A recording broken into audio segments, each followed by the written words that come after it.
اور ہم نے بنی اسرائیل کو سمندر کے پار اتارا تو وہ ایسے لوگوں کے پاس جا پہنچے جو اپنے بتوں کی عبادت کے لیے بیٹھے رہتے تھے۔ بنی اسرائیل کہنے لگے کہ موسیٰ، جیسے ان لوگوں کے معبود ہیں ہمارے لیے بھی ایک معبود بنا دو۔ فرمایا کہ تم بڑے ہی جاہل لوگ ہو، یہ لوگ جس شغل میں پھنسے ہوئے ہیں وہ برباد ہونے والا ہے، اور جو کام یہ کرتے ہیں سب بےہودہ ہیں۔ فرمایا کیا میں اللہ کے سوا تمہارے لیے کوئی اور معبود تلاش کروں، حالانکہ اس نے تم کو تمام اہل عالم پر فضیلت بخشی ہے۔ اور ہمارے ان احسانوں کو یاد کرو جب ہم نے تم کو فرعونیوں کے ہاتھ سے نجات بخشی۔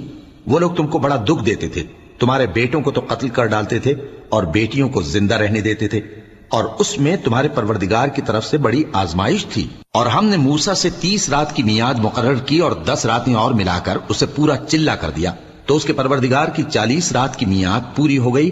اور موسیٰ نے اپنے بھائی ہارون سے کہا کہ میرے کوہ طور پر جانے کے بعد